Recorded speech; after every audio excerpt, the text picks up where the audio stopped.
नमस्कार, आदाब, सत श्री अकाल और खुशामदीद। Very very good evening to all of you people. This is Kumar Amit और आप लोग देख रहे हैं आपका अपना चैनल बीकॉम कॉर्नर। आज का वीडियो बहुत ज्यादा स्पेशल और इम्पोर्टेंट होने वाला है तमाम बीकॉम प्रोग्राम और ऑनर्स के स्टूडेंट्स के लिए। उम्मीद करता हूं आप सभी इस वीडियो लेक्चर के दरमियान मेरे साथ आखिरी तक बने रहेंगे। और हाँ, अगर आपको ये वीडियो हेल्पफुल लगता है, कंटेंट यूजफुल लगता है, तो इस वीडियो को लाइक करके अपने तमाम दोस्तों के साथ शेयर जरूर करेंगे। तो विदाउट वेस्टिंग द टाइम चलिए शुरू करते हैं। माय डियर फ्रेंड्स, जैसा कि आप सभी जानते हैं, रिसेंटली हम लोग चर्चा कर रहे हैं आपके one of the most important subject cost accounting को लेकर के। और कॉस्ट अकाउंटिंग के अंदर रिसेंटली हम लोगों ने आपका एक चैप्टर शुरू किया था जिसका टाइटल था मटेरियल कॉस्ट। हालांकि मटेरियल कॉस्ट से जुड़ी हुई टोटल 4 क्लासेस में चैनल के ऊपर अपलोड कर चुका हूं। आज का हमारा 5वां क्लास रहेगा और आज की क्लास के अंदर हम काफी इंपोर्टेंट टॉपिक को डिस्कशन करेंगे, that is the store laser. उम्मीद करता हूं आप सभी इत्मीनान से एक एक चीजों को मेरे साथ समझते चलेंगे और जो जो फॉर्मूले मैं आपको प्रोवाइड करने वाला हूं, जो भी कॉन्सेप्ट मैं आप सभी के साथ डिस्कशन करने वाला हूं, आप तमाम चीजों को इंप्लीमेंट करते चलेंगे। बहरहाल ज्यादा बातें ना करते हुए है बढ़ते हैं लेक्चर की तरफ और समझने की कोशिश करते हैं क्या कुछ है ये पूरा मामला। देखिए, मैंने आपको लास्ट क्लास के दरमियान भी बताया था सर, ये मटेरियल कॉस्ट एक ऐसा चैप्टर है जहां से 3 ऐसे इंपॉर्टेंट टॉपिक बनते हैं जहां से प्रैक्टिकल क्वेश्चन हर साल एग्जामिनेशन के अंदर पूछा जाता है। सबसे पहले मैंने आपको बताया था आपको कौन सा टॉपिक पढ़ना है, दैट इज द ईओक्यू, जिसको आप लोग इकोनॉमिक ऑर्डर क्वांटिटी के नाम से जानते हैं। ये एक ऐसा टॉपिक है जिससे जुड़ा हुआ एक आध न्यूमेरिकल आपके फाइनल एग्जामिनेशन के अंदर अक्सर पूछ लिया जाता है। इसके बाद हम लोगों ने इन्वेंट्रीज को पढ़ा था। अगर आप सभी को याद हो तो सेकंड पे मैंने क्या पढ़ाया था आपको, इन्वेंट्री, या फिर जिसको आप लोग किस नाम से जानते हो, स्टॉक के नाम से भी जानते हो। यहाँ पे हम लोगों ने 5 अलग अलग टॉपिक को डिस्कशन किया था, जहां पे सबसे पहले हम लोगों ने रीऑर्डर लेवल को निकालना सीखा था, मिनिमम लेवल को निकालना सीखा था, मैक्सिमम लेवल को निकालना सीखा था, एवरेज लेवल को निकालना सीखा था। उसके बाद हम लोगों ने आपका जो डेंजर लेवल है उसको अंडरस्टैंड किया था। कुछ ऐसी ऐसी मालूमात हम लोगों ने अपनी लास्ट क्लास के दरमियान एक तरीके से अंडरस्टैंड कर ली थी। और मैंने आपको बताया था तीसरा और सबसे ज्यादा इंपॉर्टेंट टॉपिक रहेगा that is the store laser की। स्टोर लेजर से हर साल आपके एग्जामिनेशन के अंदर अक्सर एक सवाल आता है। बेसिकली अगर आप लोग ध्यान देंगे तो यहाँ पे 2 मेथड हम लोग पढ़ने वाले हैं, एक आपका लीफो रहेगा, एक आपका फीफो रहेगा। ये दोनों मेथड आप लोग पहले भी पढ़ चुके हैं, लेकिन अक्सर आपके एग्जामिनेशन से लीफो फीफो से एक सवाल पूछा जाता है। तो आज हम स्टोर लेजर को ही बेसिकली डिकोड करने वाले हैं। तो सबसे पहले हम लोग बेसिक अंडरस्टैंडिंग हासिल कर लेते हैं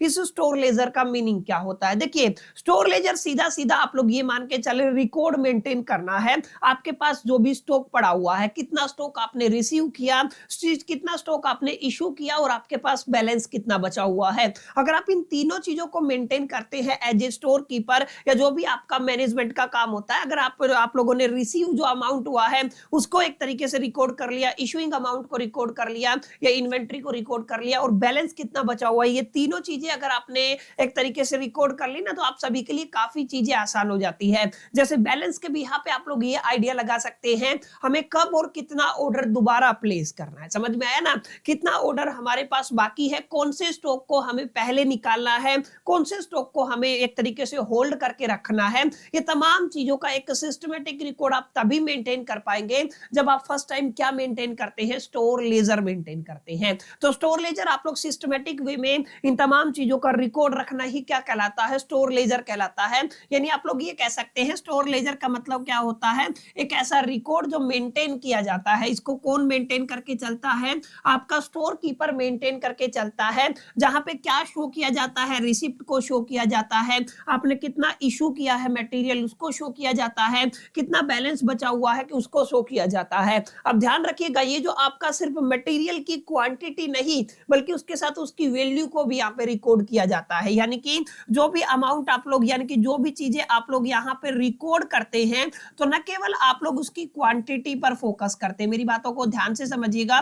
क्वांटिटी तो आपको रिकॉर्ड करना ही करना पड़ता है, उसका वैल्यू भी आपको रिकॉर्ड करना पड़ता है, उसका अमाउंट भी आपको यहाँ पे रिकॉर्ड कोड करना पड़ता है, ठीक है। यहाँ पे देखिए type of material for both the quantity and the value, दोनों चीजें आप लोग क्या करके चलते हैं, यहाँ पे मेंटेन करके चलते हैं, उसका रिकॉर्ड एक तरीके से बना के चलते हैं, ताकि आपकी हेल्प हो सके कि हमारे पास कितना स्टॉक एग्जैक्टली बचा हुआ है, किस कॉस्ट पे बचा हुआ है, कॉस्ट कहां से निकल के आएगी, इस वैल्यू से आप लोग क्या फाइंड आउट कर सकते हैं, कॉस्ट फाइंड आउट कर सकते हैं, और कब आपको रीऑर्डर करना है। इन तमाम चीजों में आपको काफी हद तक मदद मिल सकती है, हेल्प मिल सकती है, अगर आप लोग क्या मेंटेन करके चलते हैं, स्टोर लेजर को मेंटेन करके चलते हैं। और याद रखिएगा स्टोर लेजर के अंदर ही हमारे पास डिफरेंट डिफरेंट तरीके हैं, डिफरेंट डिफरेंट फॉर्मूले हैं, जैसा कि मैंने आपको बताया। एक तो आपका क्या हो गया, लीफो हो गया है, एक आपका क्या हो गया है, फीफो हो गया है, एक आपका सिंपल मेथड आप लोग पढ़ने वाले हो, एक आप लोग वेटेड मेथड पढ़ने वाले हो। तो टोटल 4 मेथड में आज की क्लास के अंदर आपको समझाऊंगा। और आप लोग मान के चले लीफो फीफो से एक सवाल अक्सर आपके एग्जामिनेशन के अंदर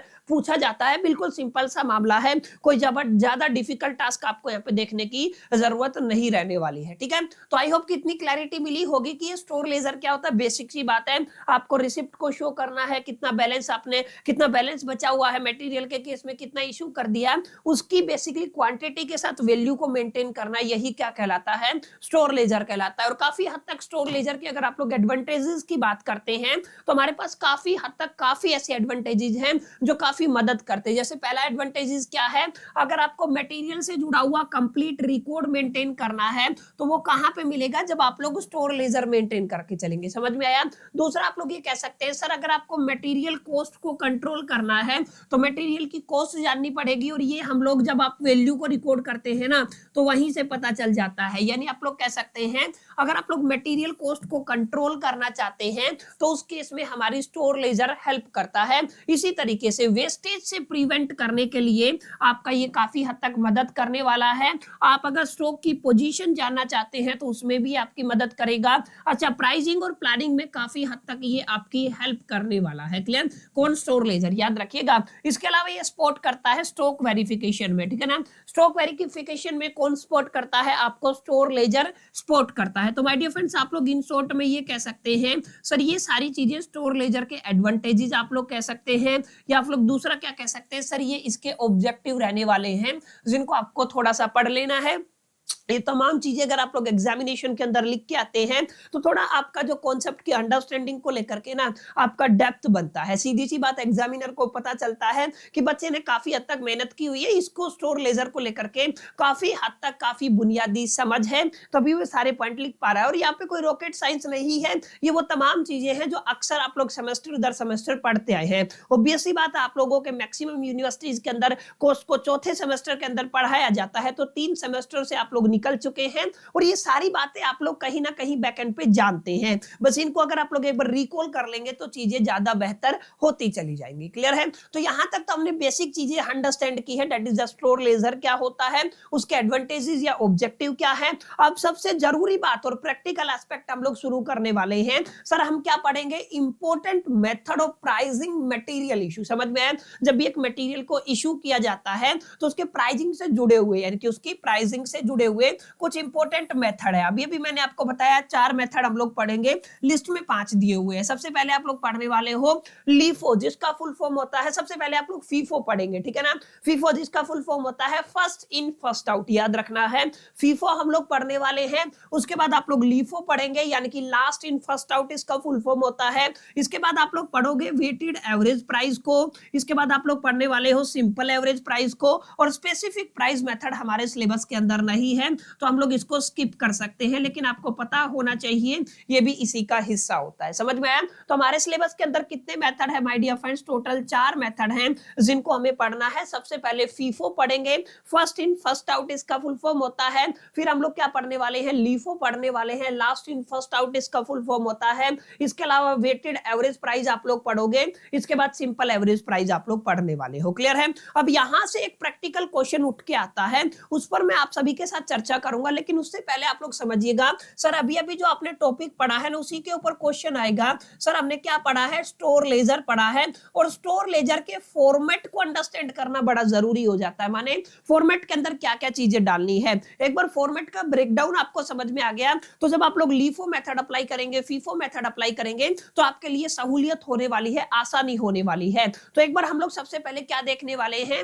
आपके जो आपका स्टोर लेजर का जो फॉर्मेट है वो देख लेते हैं। ठीक है, तो स्टोर लेजर के फॉर्मेट के अंदर कुछ आपके नंबर ऑफ रोज और कॉलम होते हैं। सबसे पहली बात है ऑब्वियस, हम लोग क्या लेके चलते हैं, डेट लेके चलते हैं। इसके बाद आप लोग पर्टिकुलर लेके चलेंगे। अब देखिए यहाँ पे रिसिप्ट की क्वांटिटी आपको डालना है, सबसे जरूरी बात, आपको किस रेट पे रिसीव हुआ है ये डालना है, अमाउंट आपको डालना है, याद रखिएगा। फिर इश्यूड क्वांटिटी आपको डालना है, फिर आपको क्या डालना है, रेट डालना है, अगेन फिर आप लोग क्या डालेंगे, अमाउंट डालेंगे। फिर आप किसके लिए करेंगे, सेम बात आप लोग बैलेंस क्वांटिटी के लिए करेंगे, फिर उसके रेट को लिखेंगे और फिर आपके अमाउंट को लिखेंगे। सर बड़ा कंफ्यूजन हो गया, नहीं समझ में आया तो एक बार इसको हटा दीजिए। अब मैं इसको ब्रेक डाउन करके आपको समझाता हूं ताकि चीजें आपको आसानी से समझ में आ सके। तीन चीजों को हम लोग यहाँ पे मेंशन करने वाले हैं। ठीक है, हम लोग किसको मेंशन करने वाले हैं, तीन फैक्टर्स को मेंशन करने वाले हैं। सबसे पहले हम लोग यहाँ पे किसकी बात करने वाले हैं, सर रिसिप्ट की बात करेंगे।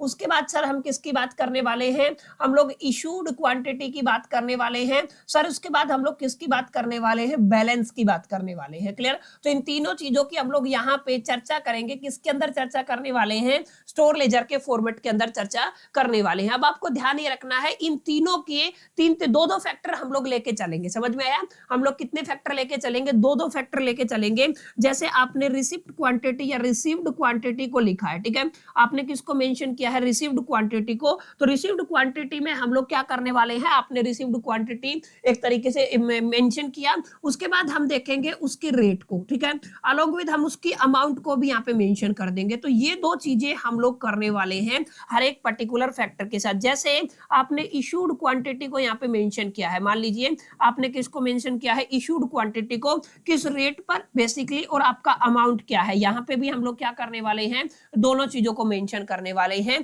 और सेम चीज जैसे आप लोग किसकी बात करेंगे, आपके पास जो बैलेंस है मटेरियल का या स्टॉक का, जो भी आप लोग कहते हैं, बैलेंस के अंदर भी हम लोग क्या मेंशन करेंगे, सर आपके रेट को मेंशन करेंगे और यहाँ पे हम लोग उसके अमाउंट को मेंशन करने वाले हैं। समझ में आया, तो तीन चीजें हम लोग लेके चल रहे हैं, एक तो रिसीव्ड अमाउंट या रिसिप्ट जिसको आप लोग बोलते हो, एक इशूड क्वांटिटी हो जाएगा, एक क्या हो जाएगा आपका बैलेंस हो जाएगा। अब देखोगे तो आपको आसानी रहेगी, आप लोग बड़े प्यार से इस चीज को समझ पाएंगे। जैसे यहां तक तो देखिए ये तो एक अलग फैक्टर हो गया, जैसे डेट हो गया और डेट के बाद आप लोग क्या डालेंगे, पर्टिकुलर डालेंगे। लेकिन अब पेयर बना सकते हैं, रिसिप्ट का एक पेयर बन जाएगा जहां पे आप लोगों ने दो चीजों को मेंशन किया है, क्या क्या, रिसिप्ट क्वांटिटी, रेट और अमाउंट हो जाएगा। सिमिलर वे में अगर आप लोग यहाँ पे देखेंगे इशूड क्वांटिटी के केस में भी हम लोगों ने तीनों चीजों को मेंशन किया है। सिमिलर तरीके से आप लोग क्या कह सकते हैं, सर बैलेंस क्वांटिटी के अंदर भी हमने तीनों चीजों को क्या किया है, माय डियर फ्रेंड्स, मेंटेन किया है। ठीक है, तो ये आपका फॉर्मेट रहेगा, ये आपका पहला फैक्टर रहने वाला है, ये आपका दूसरा फैक्टर रहने वाला है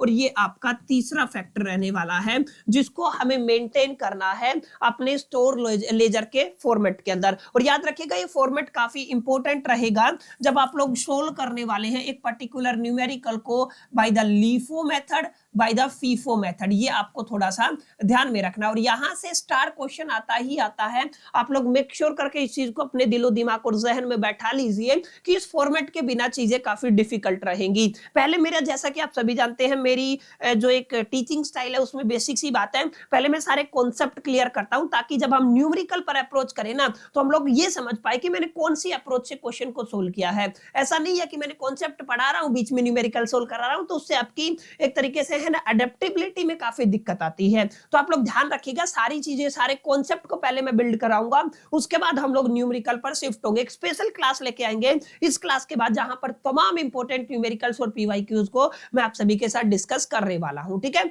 अब हम शुरू करते हैं अपने इंपॉर्टेंट मेथड्स को, जहां पर हम लोग सबसे पहले फीफो मेथड को पढ़ने वाले हैं, जिसको आप लोग किस नाम से जानते हैं, फीफो को आप लोग जानते हैं फर्स्ट इन फर्स्ट आउट के नाम से। समझ में आया, तो इसका मतलब क्या है, first in first out. Sir नाम से ही पता चल रहा है। हमें क्या करना है, हमारे पास अलग अलग डेट को अलग अलग मटेरियल आता है। जैसे एग्जांपल से आपको समझाऊंगा तो ज्यादा बेटर क्लैरिटी होगा।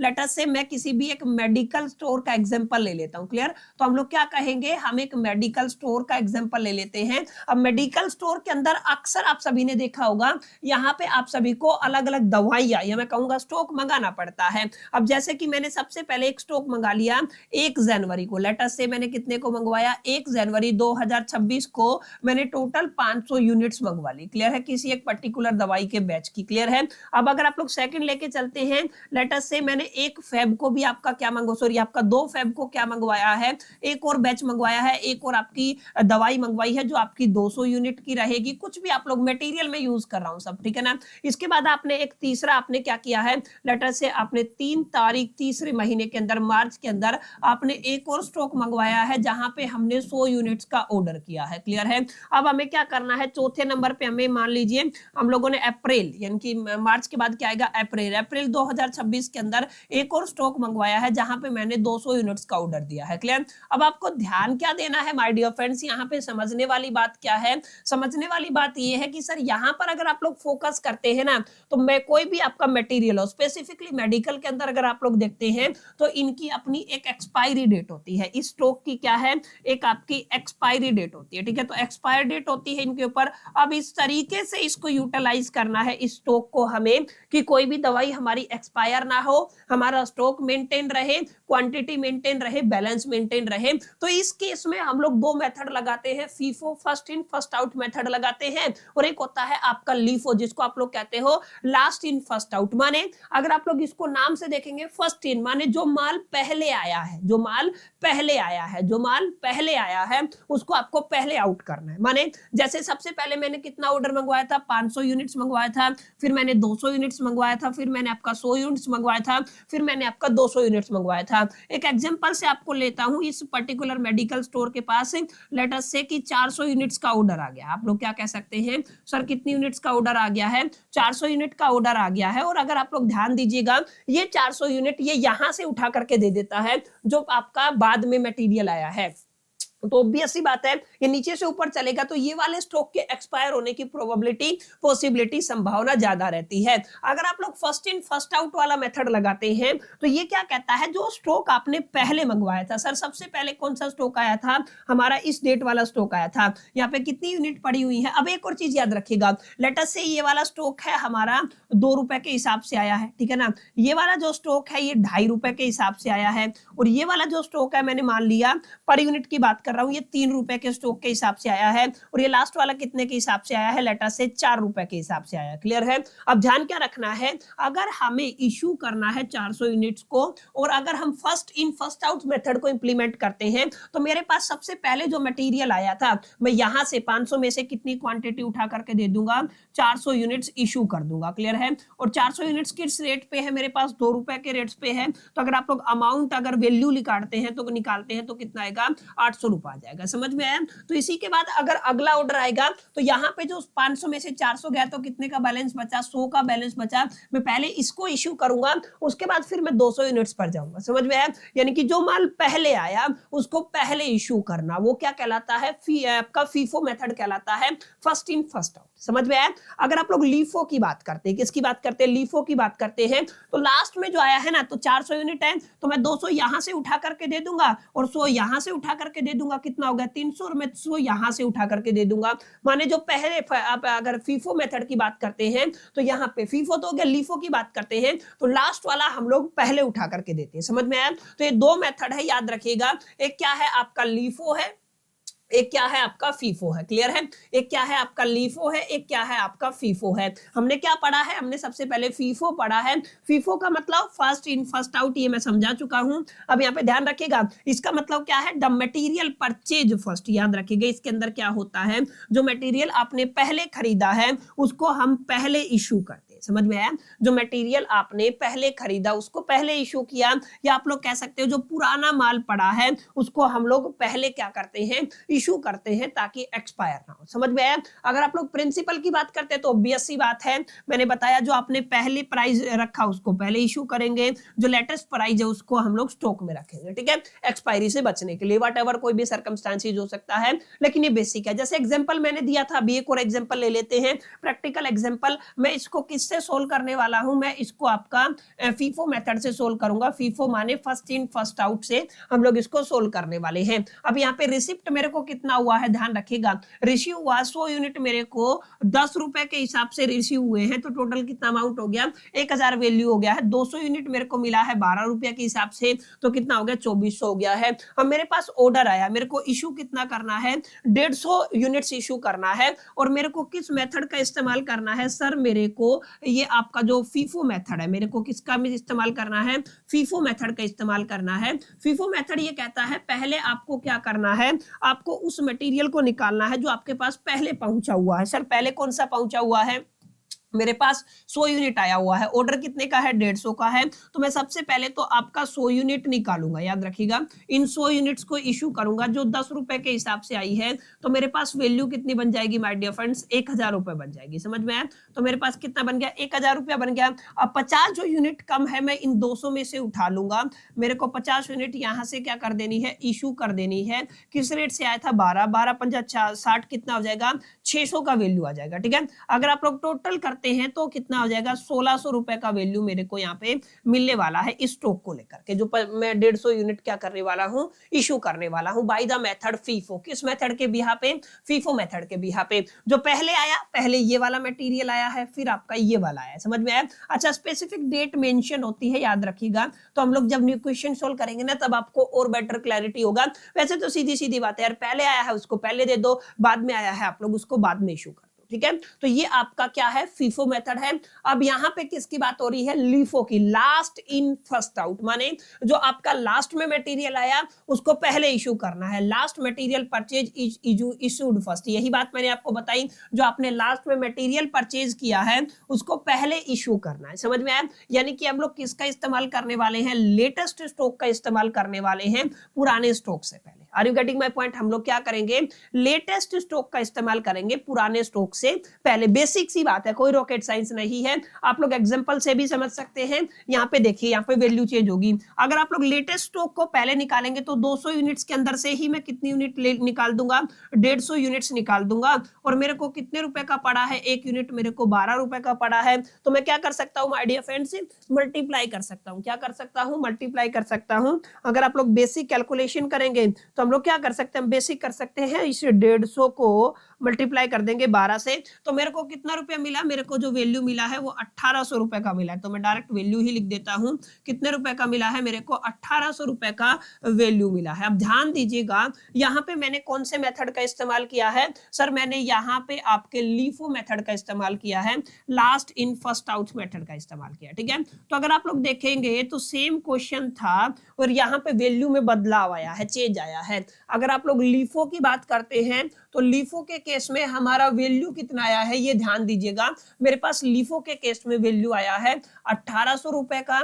अगर आप लोग पीछे जाते हैं, अभी अभी जो क्वेश्चन हमने किया है यहाँ पे कितना आया था, 1600 आया था। फीफो से अगर आप लोग करते हैं, यानी कि जो आपका फीफो मेथड होता है, अगर आप लोग उससे करते हैं तो हमारे पास वैल्यू कितना आता है, 1600 रुपए का आता। तो ये भी आपको थोड़ा ध्यान में देना है कि there is a price difference, यानी कि आपका प्राइस डिफरेंस आता है अगर आप लोग अलग अलग मेथड्स का इस्तेमाल करते हैं। तो क्वेश्चन में बोलेगा लीफो मेथड इस्तेमाल करें या फीफो मेथड इस्तेमाल करें। सिंपल सा लॉजिक है, अगर आप लीफो की बात करते हैं तो लास्ट वाला पहले इशू कर दें, अगर आप लोग फीफो की बात करते हैं तो लेटेस्ट वाला स्टॉक यूज कर लें। एक में ओल्ड स्टॉक पहले निकालना है, एक में आप लोग लेटेस्ट स्टॉक को क्या करने वाले हैं, इशू करने वाले हैं। बस इसके अलावा कोई रॉकेट साइंस नहीं है, बहुत बेसिक सा बच्चा सा इतू सा क्वेश्चन आता है, आप लोग इसको धुआं कर सकते हैं अगर आप लोग सही अप्रोच रखते हैं। जब हम प्रैक्टिकल क्वेश्चन करेंगे तो और बेटर वे में आपको क्लैरिटी होगा। अब मैं आपको एक सिंपल सा मेथड और कराने वाला हूं, मैंने बताया ना 4 मेथड आपके सिलेबस के अंदर है, that is a simple average method. इसको क्या बोलते हो आप लोग, सिंपल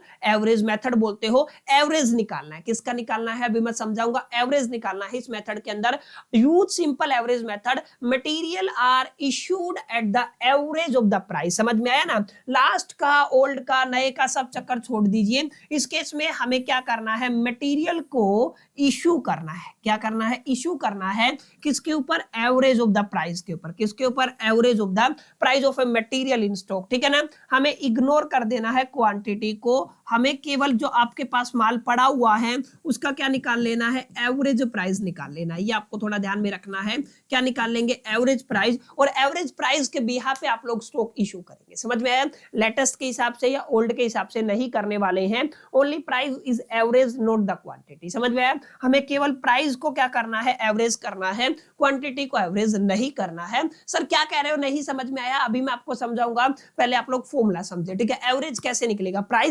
प्राइस का एवरेज निकालने वाले हो ना, तो यहाँ पे इसका फॉर्मूला रहेगा sum of prices of all batches in stock and divided by the number of batches. समझ में आया, आपको क्या करना है, अगर आप लोग एवरेज प्राइस निकालना चाहते हैं, देखिए सिंपल है, कोई रॉकेट साइंस नहीं है, आपको एवरेज प्राइस निकालना है तो आपको क्या कर देना है, आपको जितने भी आपके पास बैचेज है सम ऑफ प्राइजेस कर देना है। समझ में आया, क्या कर देना है, आपको सम ऑफ प्राइजेस कर देना है, उसको डिवाइड कर देना है नंबर ऑफ बैचेज से। किससे डिवाइड कर देना है, नंबर ऑफ बैचेज से आपको क्या कर देना है, डिवाइड कर देना है। जो भी आपको आंसर मिलेगा वो क्या होगा, वो आपका एवरेज प्राइस होगा, ठीक है। अब जैसे अगर आप लोग ध्यान देंगे तो यहाँ पे हमारे पास एक बैच है जिसके अंदर 100 यूनिट है, एक बैच है जिसके अंदर 200 यूनिट है, एक बैच है जिसके अंदर 300 यूनिट है। तो ये तो आपका क्वांटिटी है, ये क्या है, आपका क्वांटिटी है। और ये मेथड क्या कहता है, इसको हमें क्या करना पड़ेगा सर, इसको हमें इग्नोर करना पड़ेगा। समझ में आया, तो इससे कोई लेना देना नहीं है।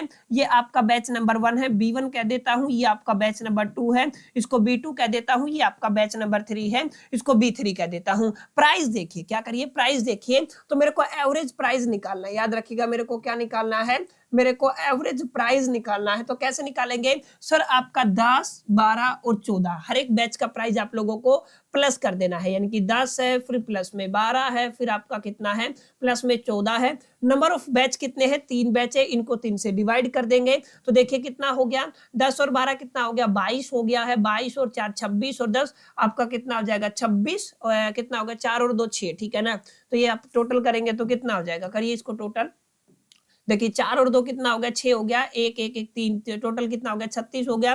3 से डिवाइड करेंगे तो कितना आ जाएगा, 12 रुपए आ जाएगा। यानी कि आप लोग क्या कह सकते हैं, ये जो आपका एवरेज प्राइस आया है, सिंपल सी बात है, ये जो आपका एवरेज प्राइस आया है ये कितना आया है, 12 रुपए के हिसाब से आया है। तो जो भी आप लोग मटेरियल इशू करने वाले हैं, जो भी स्टॉक इशू करने वाले हैं, वो केवल एक प्राइस पर जाएगा, वो क्या रहेगा, 12 रुपए। समझ में आया, चाहे आप लोग ये वाला बैच निकाल दे, चाहे आप लोग ये वाला बैच निकाल दे, ये ज्यादा का आया था, एक कम का आया था, लेकिन हमने क्या पकड़ लिया, एवरेज पकड़ लिया। तो ये मेथड सिंपल है, इसमें हम क्या करने वाले हैं, स्टॉक को इशू करेंगे, मटेरियल को इशू करेंगे उसके एवरेज प्राइस के ऊपर। सिमिलर में अगर आप लोग इससे अगले मेथड के ऊपर जाते हैं जिसको वेटेड एवरेज मेथड कहते हैं, यहां पे जैसे अगर पिछले मेथड में हमने क्वांटिटी को इग्नोर कर दिया था, प्राइस को पकड़ा था, लेकिन अगर आप लोग यहाँ पे देखेंगे ना तो यहाँ पे साफ साफ क्या लिखा हुआ है सर, यहाँ पे लिखा हुआ है material are issued at the average price, ध्यान रखिएगा, average price weighted by quantity. ये कहां से आएगा, अब क्वांटिटी को इग्नोर नहीं करना, क्वांटिटी को इन्वॉल्व करना है of different lots in the stock, ठीक है ना, सिंपल सी बात है।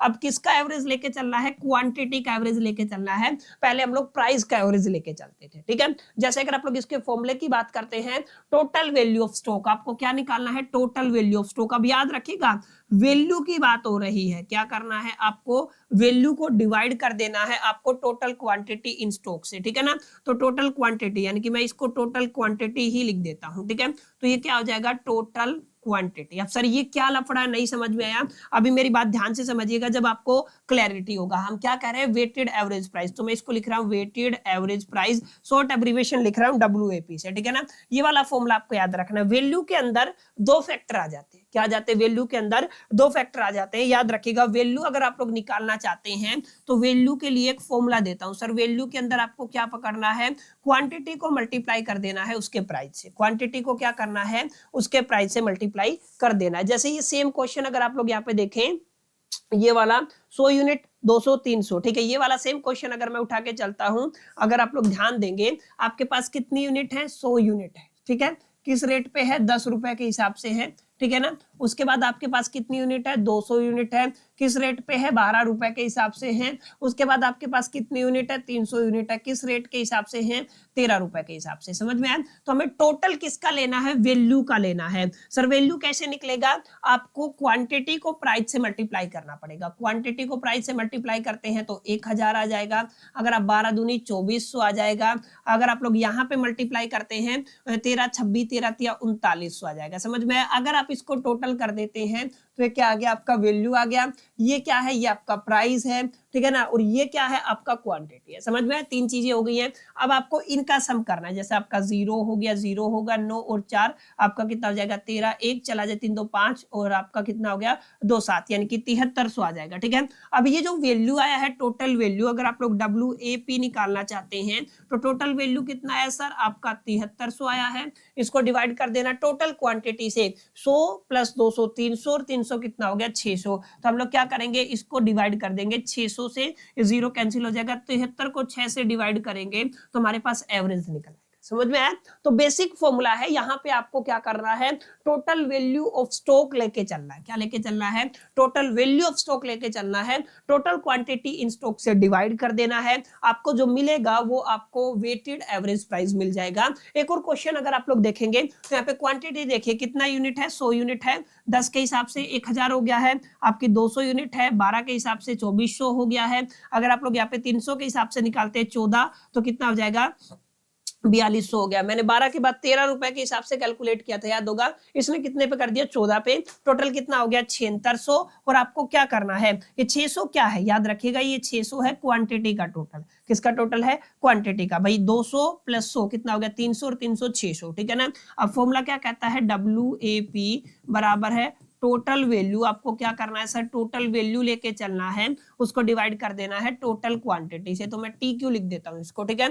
टोटल वैल्यू आपका 7600 बन रहा है। अगर आप लोग टोटल क्वांटिटी की बात कर रहे हैं तो 600 बन रहा है। इसको कैंसिल कर देंगे, 76/6 आ जाएगा। ठीक है, यानी कि 76/6। ठीक है, इसको डिवाइड कर लीजिए, आपको आंसर मिल जाएगा। तो my dear friends, it's all about simple 4 methods जिनको आपको पढ़ना है, जो प्राइसिंग के लिए एक तरीके से यूज किए जाते हैं जब भी आप लोग एक पर्टिकुलर मटेरियल की बात करते हैं, या जब भी आप लोग स्टोर लेजर की बात करते हैं। लीफो क्या होता है, फीफो क्या होता है, एवरेज प्राइस मेथड क्या है, उसके बाद आपने वेटेड एवरेज प्राइस मेथड का मीनिंग समझा। ये चारों मेथड का इस्तेमाल करेंगे, इनके ऊपर न्यूमेरिकल आता है। और सबसे जरूरी बात है ये वाला फॉर्मेट, इस फॉर्मेट को आपको मस्ट लर्न करना है। समझ में आया, इसको क्या करना है, लर्न करना है। अगर ये समझ में आ गया तो एक एक न्यूमेरिकल को आप लोग बड़े प्यार से इजीली टैकल कर पाएंगे। समझ में आया। और माय डियर फ्रेंड्स, यहां पर आकर के आपका ऑलमोस्ट चैप्टर ये मटेरियल वाला कंप्लीट हो जाता है, जिसको हम लोगों ने 4 या 5 क्लास पहले स्टार्ट किया था। उम्मीद करता हूं आज की क्लास आपको समझ में आई होगी, चीजें आपको अंडरस्टैंड हुई होगी। फिर भी कोई डाउट रहता है